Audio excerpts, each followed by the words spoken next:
Next question, which are the following statement is true for the public sector unit? ప్రభుత్వ రంగ యూనిట్కి సంబంధించి కింది వాటిలో ఏది కరెక్ట్ ఆర్ ఏది నిజం అని చెప్పేసి ఆర్ ఏది వాస్తవం అని చెప్పేసి అడిగాడు. Most of the assets is owned by a group of people, most of the assets is owned by the big companies, most of the assets is owned by the government, most of the assets is owned by an individual. ఓకేనమ్మా.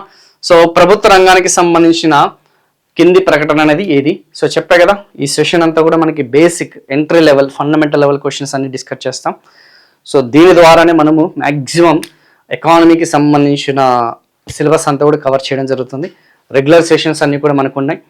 So general studies for all ఏదైతే course అనేది మీరు తీసుకోవడానికి ప్రయత్నించండి.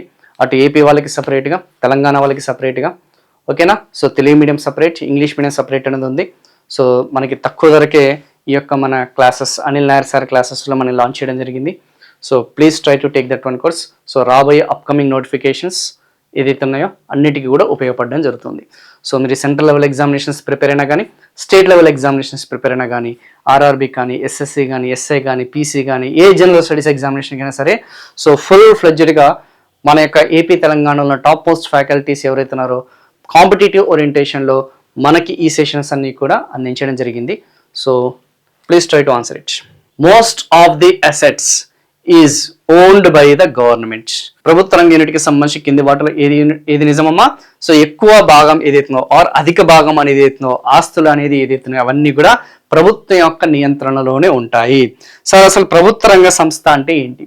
Public sector అంటే ఏంటి? ప్రభుత్వ రంగ సంస్థ ఎంటర్ప్రైజ్ అంటే ఏంటి? పబ్లిక్ సెక్టర్ ఎంటర్ప్రైజ్ అంటే ఏంటి? Or central public sector enterprise అంటే ఏంటి? సపోజ్ ఏదైనా ఒక ఇండస్ట్రీ అనేది స్థాపిస్తున్నారు అనుకుందాం, ఏదన్నా సరే ఒక ఫ్యాక్టరీ అనేది స్థాపిస్తున్నారు అనుకుందాం, అందులో 51% కంటే ఎక్కువ వాటా, 51% కంటే ఎక్కువ షేర్ అనేది ఏదైతుందో, అధిక భాగం అనేది ఏదైతుందో, అధిక వాటా అనేది ఏదైతుందో, అది ప్రభుత్వం అనేది ఆ వాటా అనేది కలిగి ఉంటుంది. ఆ స్టేక్ అంటాం కదా, ఆ యొక్క ప్రభుత్వం వాటా అనేది 51% నుంచి ఆల్మోస్ట్ మనకి 100% వరకు ఉంటే, సో దాన్ని మనం పబ్లిక్ సెక్టార్ ఎంటర్ప్రైజ్ అని చెప్పేసి అంటామన్న సంగతి గుర్తుపెట్టుకోండి.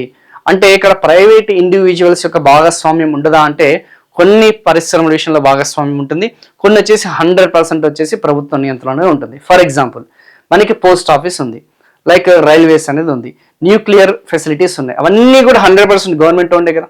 ఓకేనా. ఇస్రో లాంటివన్నీ కూడా కార్పొరేషన్స్ ఏదైతున్నాయో, ఇక ట్రాన్స్పోర్ట్ ఏపీఎస్ఆర్టీసీ కానీ టీజీఆర్టీసీ అన్ని కూడా 100% గవర్నమెంట్ కార్పొరేషన్సే కదా. స్టేట్ అయినా ఉండొచ్చు, సెంట్రల్ అయినా ఉండొచ్చు. సో ఇది కాకుండా మనకి బ్యాంకింగ్ రంగం ఉంది, ఇన్సూరెన్స్ రంగం ఉంది, ఎల్ఐసి కానీ బ్యాంకింగ్ కానీ. అందులో కొంత వాటా వచ్చేసి గవర్నమెంట్ది ఉంటుంది, కొంత వాటా వచ్చేసి ప్రైవేట్ ఇండివిజువల్స్ కూడా ఉంటాయి, like ONGC, NTPC, SAIL, GAIL, ఈ యొక్క ఎస్బీఐ లాంటివి కానీ, సో యూనియన్ బ్యాంక్ లాంటివి కానీ, ఏ ప్రభుత్వ రంగ బ్యాంక్ తీసుకున్నా కానీ పూర్తిగా 100కి 100% గవర్నమెంట్ ఉంటుంది కదా. మెజారిటీ ఆఫ్ ది స్టేక్ 51% కంటే ఎక్కువ వాటా అనేది ప్రభుత్వ రంగంలో ఉంటుంది. సో అధిక వాటా వచ్చేసి మనకి ప్రభుత్వం ఉంటుంది, మినిమం 51% షేర్. మళ్ళీ క్వశ్చన్ ఈ విధంగా కూడా అడిగే ఛాన్సెస్ ఉంది. మినిమం 51% షేర్ వచ్చేసి గవర్నమెంట్ రిలేటెడ్ ఉంటుందన్న సంగతి గుర్తుపెట్టుకోండి. Very very very very important. So 100% ఇది ఎగ్జామినేషన్లో ఖచ్చితంగా డైరెక్ట్గా కానీ ఇండైరెక్ట్గా కానీ మనకి అడిగే ఛాన్సెస్ ఉంది. ఓకేనా. అదే ప్రైవేట్ యొక్క నియంత్రణలో మ్యాక్సిమం 49. మరి ప్రైవేట్ వాళ్ళ పరిస్థితి ఏంటి సార్ అంటే మ్యాక్సిమం 40%, 49% ఉంటుంది. గవర్నమెంట్ వచ్చేసి మినిమం 51% ఉంటుంది. గుర్తుపెట్టుకోండి, గవర్నమెంట్ యొక్క షేర్ అనేది ప్రభుత్వం యొక్క వాటా అనేది మినిమం 51%, ప్రభుత్వం యొక్క షేర్ అనేది మినిమం 51%. ఇది మ్యాక్సిమం వీళ్ళది వచ్చేసి వాటా వచ్చేసి ప్రైవేట్ వ్యక్తుల యొక్క వాటా వచ్చేసి మ్యాక్సిమం 49% ఉంటుందని చెప్పేసి గుర్తుపెట్టుకోండి. మ్యాక్సిమం అధికం. ఓకేనా. గరిష్ట వాటా మ్యాక్సిమం అంటేనమ్మా, గరిష్ట వాటా వచ్చేసి వీళ్ళది ఉంటుంది, ప్రభుత్వం వచ్చేసి కనిష్ట వాటా అనేది వీళ్ళది ఎంత ఉంటుంది. సో ఇలాంటి బేసిక్ ఫండమెంటల్స్ చిన్నవి కొంచెం బై హార్ట్ చేయడానికి ప్రయత్నించండి. I think it's very easy. So A market economy is one which. Market economy అంటే ఏంటి చూసారు, అన్నీ కూడా ఈ సెషన్స్లో ఉన్న క్వశ్చన్స్ అన్నీ కూడా ఇంటర్ రిలేటెడే. ఒక 2-3 అంశాలు తీసుకున్నాను, కాన్సెప్ట్స్ అక్కడికక్కడే తిప్పుతున్నాను, సో దట్ ఒక్కోసారి మనకి రిపీట్ అయ్యే కూడా అవకాశాలు కూడా చూద్దాం. Is controlled by the government, ఇది ప్రభుత్వ నియంత్రణ ఉంటుంది మార్కెట్ ఎకానమీ అనగా. Is free from the government control, ఇది ప్రభుత్వ నియంత్రణ నుండి స్వేచ్ఛ కలిగి ఉంటుంది. Influenced by international market forces, ఇది అంతర్జాతీయ మార్కెట్ శక్తుల ప్రభావంలో ఉంటుంది. ఆల్ ఆఫ్ దిస్ 5 అన్ని కూడా అడిగాడు. సో ఆబ్వియస్లీ కాంట్రరీ స్టేట్మెంట్స్ ఉన్నాయి, కాంట్రాడిక్టరీ స్టేట్మెంట్స్ ఉన్నాయి. సో ఖచ్చితంగా ఇదైతే తప్పు. సో ఏంటి ఫ్రీ మార్కెట్ ఎకానమీ? ఓకేనా, మార్కెట్ ఎకానమీ అనగానేమి? సో ఇంతకుముందు మీకు చెప్పినట్టు ఏదైతే మనము 1991 నుంచి ప్రస్తుతం 1991 నుంచి ప్రజెంట్ వరకు చూసుకుంటే మనం ఏం ఫాలో అయ్యాము? లిబరలైజేషన్, ప్రైవేటైజేషన్, గ్లోబలైజేషన్ చెప్పుకున్నామా లేదా? సరళీకరణ, ప్రైవేటీకరణ, ప్రపంచీకరణ ఆర్థిక విధానాలు అనేది మనం అవలంబించాం. అంటే ప్రభుత్వం వచ్చేసి నేను ఇక జోక్యం చేసుకోను, ఆర్థిక కార్యకలాపాలలో పరిమిత స్థాయిలో మాత్రమే నా యొక్క పాత్ర ఉంటుంది, లిమిటెడ్గా మాత్రమే నా యొక్క రోల్ ఉంటుందని చెప్పేసి 1991లో మన వాళ్ళు ఒక డెసిషన్ అనేది తీసుకోవడం జరిగింది. దీన్నే మనం ఏమంటామో తెలుసా? మార్కెట్ ఎకానమీ వ్యవస్థ అని చెప్పేసి అంటాం. ఏ మార్కెట్ ఎకానమీ వ్యవస్థ? మార్కెట్ ఎకానమీ వ్యవస్థ ఆర్ ఫ్రీ మార్కెట్ ఎకానమీ వ్యవస్థ అని చెప్పేసి అంటాము. దీన్నే మనం స్వేచ్ఛ అనేది, మార్కెట్ స్వేచ్ఛ అని చెప్పేసి అనేది ఇవ్వడం జరుగుతుంది. స్వేచ్ఛ మార్కెట్ విధానం అని చెప్పేసి మనం చెప్పడం జరుగుతుంది. సో స్వేచ్ఛ మార్కెట్ విధానం అంటే ఏంది? సో ప్రైవేట్ ఇండివిజువల్స్ అనేది వాళ్ళు ఎవరైతే ఉన్నారో, ప్రైవేట్ వ్యక్తులు అనే వాళ్ళు ఎవరైతే ఉన్నారో వాళ్ళకి పూర్తిగా స్వేచ్ఛ అనేది ఇవ్వడం జరుగుతుంది. వాళ్ళకి లిబరలైజేషన్ అంటే లిబరల్ గా వాళ్ళని చూసుకోవడం జరుగుతుంది. సో వాళ్ళకి నచ్చిన చోట, సో ఎనీవేర్ అంటేనమ్మా వాళ్ళకి నచ్చిన చోట, anywhere or any place, anywhere అనొచ్చు అంటే ఎనీ ప్లేస్, ఏ రంగంలో అయినా సరే, ఎనీ సెక్టార్ అంటే గవర్నమెంట్ అనుమతించిన ఏ సెక్టార్ లో అయినా సరే, any investments, any number of investments, ఎంత మొత్తంలోనైనా సరే పెట్టుబడి పెట్టే ఆ యొక్క అవకాశం అనేది ఆ యొక్క ప్రైవేట్ కంపెనీలు అనేది పూర్తిగా వాళ్ళకి ఆ యొక్క ఫ్రీ హ్యాండ్ అనేది ఇవ్వడం జరుగుతుంది. దీన్ని మనం మార్కెట్ ఎకానమీ అంటాం. సింపుల్ గా చెప్పాలంటే క్యాపిటలిజం అని చెప్పేసి అంటున్నాం. ఆడమ్ స్మిత్ లజైఫర్ పాలసీకి సంబంధించిన ఆ యొక్క క్యాపిటలిజం ఏదైతే మంచి పెట్టుబడిదారి ఆర్థిక వ్యవస్థ విధానాన్ని మనం ఫ్రీ మార్కెట్ ఎకానమీ అని చెప్పేసి అంటాము. ప్రభుత్వం యొక్క నియంత్రణ అనేది ఉండదు, ప్రభుత్వం యొక్క జోక్యం అనేది ఉండదు.